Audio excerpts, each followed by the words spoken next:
और देखिए, इजराइल लगातार गाजा पट्टी में बारूदों की बौछार कर रहा है। इजराइल की आर्मी गाजा पट्टी में दाखिल होकर ऑपरेशन चलाने की तैयारी में है, तो दूसरी ओर हमास अब भी इजरायली शहर पर रॉकेट दाग रहा है।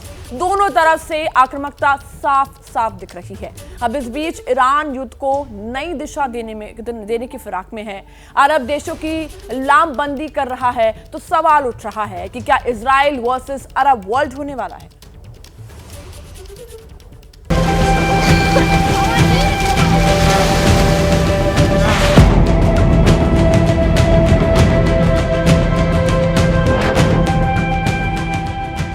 भूमध्य सागर के तट पर बसा ये खूबसूरत सा शहर बारूद की आग में झुलस रहा है। इजरायली मार्का विध्वंसक बमों से साक्षात्कार करने के बाद लहूलुहान होकर तड़प रहा है। खासकर शहर का उत्तरी हिस्सा शत विक्षत सा हो चुका है। इमारतें तहस नहस पड़ी हुई हैं, लाशें बिछी हुई हैं। घनघोर वीरानगी के बीच प्रचंड आसमानी प्रहार से कांपता ये शहर गाजा पट्टी है, जहां इससे भी कहीं ज्यादा विनाश की घंटी बज रही है, जो इजराइल वर्सेस अरब वर्ल्ड के युद्ध का नया सेंटर बनने के लिए तैयार है।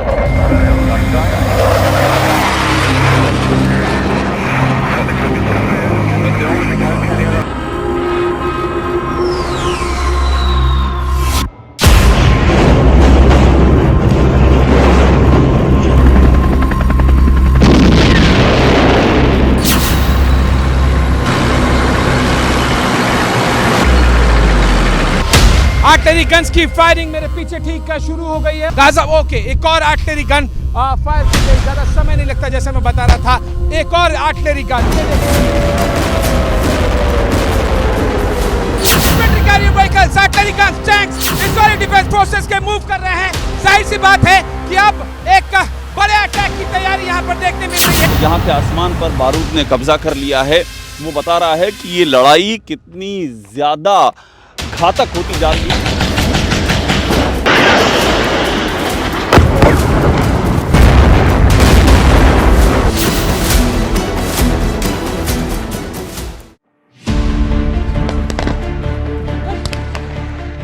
आतंकी हमले के बाद इजराइल के एंटी टेरर ऑपरेशन के महायुद्ध में बदलने के खतरे की खबर के बीच लोग ये जानना चाहते हैं कि इजराइल हमास का युद्ध इजराइल वर्सेस अरब वर्ल्ड में क्यों तब्दील होने वाला है।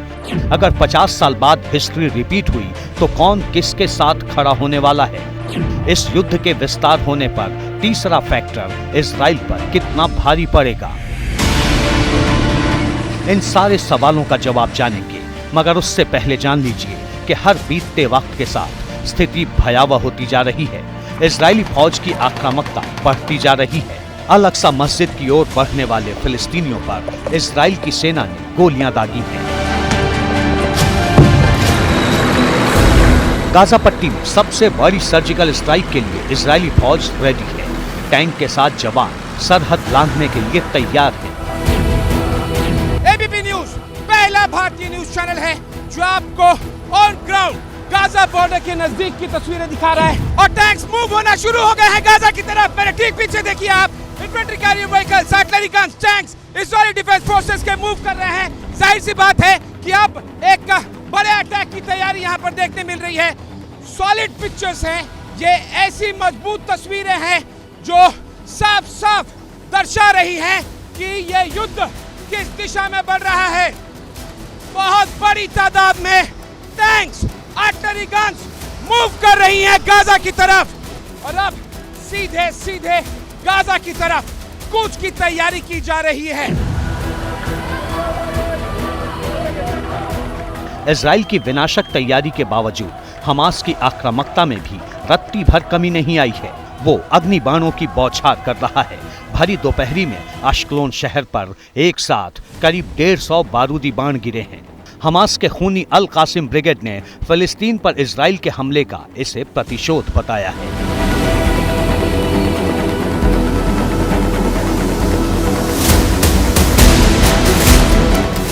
हमास के दहशतगर्द अश्कलोन को ही नहीं, स्डेरोट पर भी बारूद की बौछार कर रहे हैं।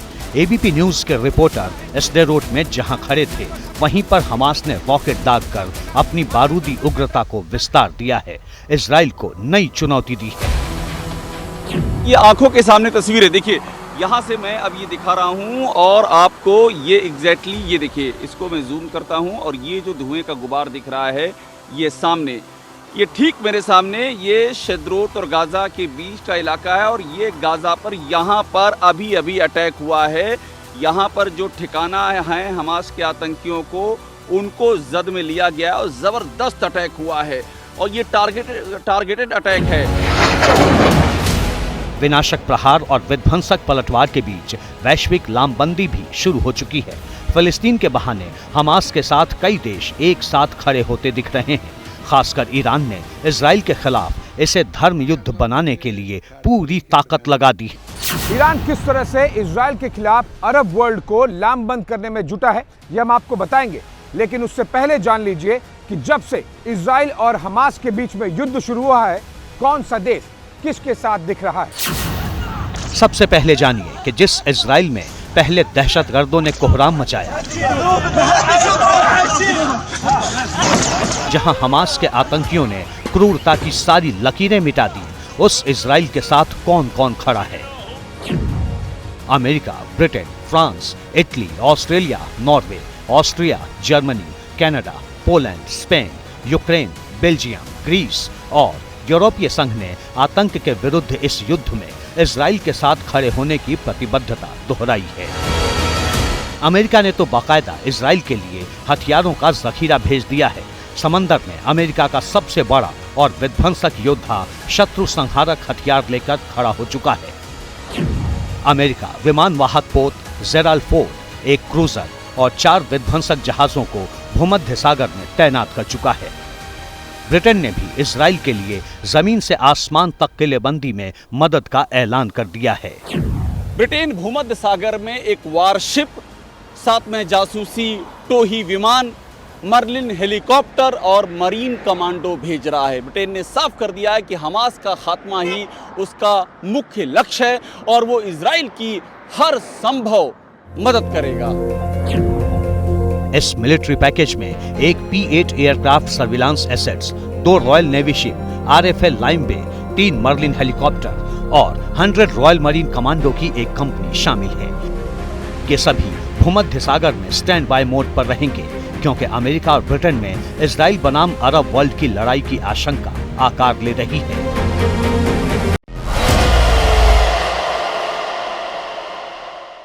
भूमध्य सागर में अपना योद्धा उतारते हुए ब्रिटेन ने यह भी कहा कि उसका मकसद मिडिल ईस्ट में अचानक युद्ध के विस्तार को रोकना है। ब्रिटेन ने ये बात तब कही है जबकि इजराइल के खिलाफ एक्शन में हमास के साथ ईरान भी आक्रामक है।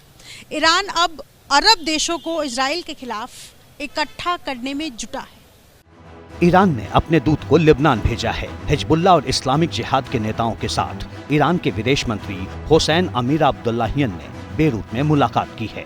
मकसद हमास के साथ इजराइल के सबसे बड़े और ताकतवर दुश्मन को खड़ा करना है। ईरान ने नया वॉर फ्रंट खुलने की धमकी भी दी है। ईरानी विदेश मंत्री हुसैन अमीर अब्दुल्लाहियन ने कहा है कि अगर गाजा पर इजराइल की बमबारी जारी रहती है तो युद्ध अन्य मोर्चों पर शुरू हो सकता है। ये वही ईरान है जिसके सर्वोच्च नेता ने खुलकर इजराइल पर हमास के हमले का समर्थन किया था। हालांकि इजराइल के खिलाफ ईरान अब इससे कदम आगे बढ़ा चुका है। ईरान के राष्ट्रपति इब्राहिम रईसी सीरिया के राष्ट्रपति बशर अल असद के साथ फोन पर बात कर चुके हैं। ईरान के राष्ट्रपति इब्राहिम रईसी ने सऊदी अरब के क्राउन प्रिंस मोहम्मद बिन सलमान से फोन पर बात की थी। ईरान अब हिजबुल्लाह के बहाने उस तीसरे फैक्टर को साधने में जुटा है जो इजराइल को अपना कट्टर दुश्मन मानता है।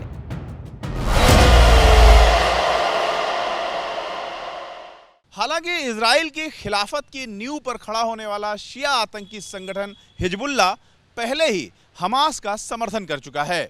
यहां तक कि उत्तरी लेबनान से वो इजराइल पर हमला भी कर रहा है। हिजबुल्लाह ऐलान कर चुका है कि उसके लड़ाके सरहद पर तैयार बैठे हैं।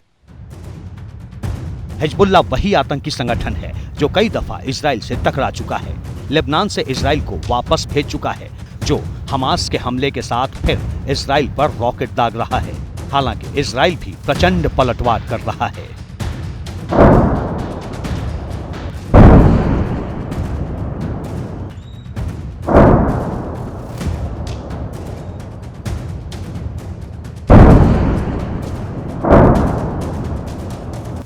इजराइल ने लेबनान में हिजबुल्लाह के ठिकानों पर बारूदी बौछार की है, सीरिया में हिजबुल्लाह के ठिकानों पर रॉकेट दागे हैं और गाजा में हमास के अड्डों को नेस्तनाबूद करने में जुटा है।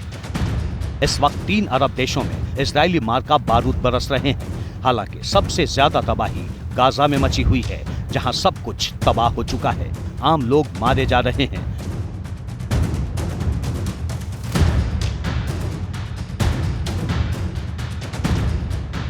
रिपोर्ट के मुताबिक इजराइल के हमले में अब तक करीब 1600 नागरिक मारे गए हैं। इजराइल के हमले में हमास के करीब 2500 से भी ज्यादा आतंकी मारे जा चुके हैं। यही वजह है कि अरब देश फिलिस्तीनियों के मानवाधिकार के नाम पर इजराइल के खिलाफ आक्रामक हैं। बगदाद की सड़क पर उतरा ये हुजूम इजराइल के खिलाफ इराक के लोगों के आक्रोश की तस्वीर है। हाथ में पताका लिए हजारों लोग बगदाद की सड़क पर उतरे थे। उन्होंने इजराइल के खिलाफ नारेबाजी की, मानवता के नाम पर फिलिस्तीनियों के समर्थन में धर्म युद्ध को नई आवाज दी।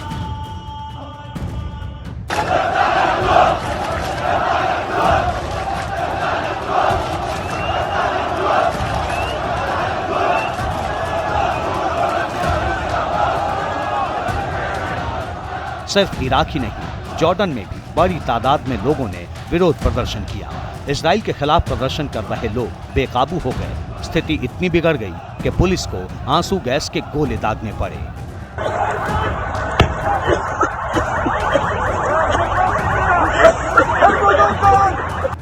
इसके अलावा कतर की राजधानी दोहा में भी फिलिस्तीन के समर्थन में जबरदस्त प्रदर्शन हुआ है। फिलिस्तीन के वेस्ट बैंक के शहर हेब्रोन में भी लोगों ने इजराइल के खिलाफ अपनी आवाज को आकार दिया।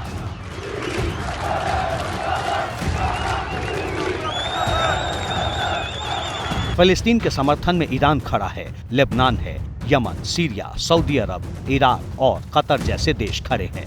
जॉर्डन भी फिलिस्तीनियों का समर्थन कर रहा है।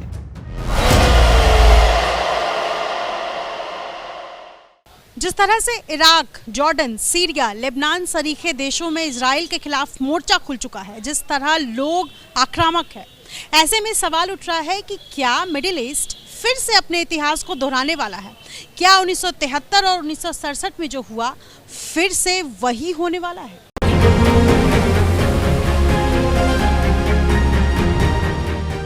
इसके लिए सबसे पहले समझ लीजिए कि 1967 में क्या हुआ था। 1967 में इजराइल ने मिस्र पर हमला किया। इस युद्ध में इजराइल ने जॉर्डन और सीरिया की वायुसेनाओं को नष्ट कर दिया। युद्ध शुरू होने के 6ठे दिन ही इजराइल ने जीत हासिल कर ली। इस युद्ध के बाद ही गाजा पट्टी पर इजराइल का कब्जा हुआ। 6 साल बाद अरब देशों ने इजराइल पर चढ़ाई की। 1973 में इजराइल पर हुए हमले का नेतृत्व मिस्र और सीरिया की सेना ने किया था। मिडिल ईस्ट में छिड़े इस युद्ध में मिस्र के सैनिकों ने सिनाई प्रायद्वीप में घुसपैठ की। सीरियाई सैनिक गोलान हाइट्स में घुस गए, लेकिन इजराइल ने फिर से अरब देशों को परास्त कर दिया था। अब 50 साल बाद फिर से ईरान इजराइल के खिलाफ अरब देशों को इकट्ठा करने में जुटा है। हालांकि यूएई पहले ही हमास के खिलाफ बोल चुका है। सऊदी अरब भी शांति की बात कर रहा है और इन सब के बीच अमेरिका अपने करीबी अरब देशों को साधने में जुटा है। ऐसे में सीधे सीधे इजराइल वर्सेस अरब देशों की लड़ाई मुमकिन नहीं दिख रही, पर तीसरे फैक्टर के जरिए हालात वही बनाने की कोशिश चल रही है।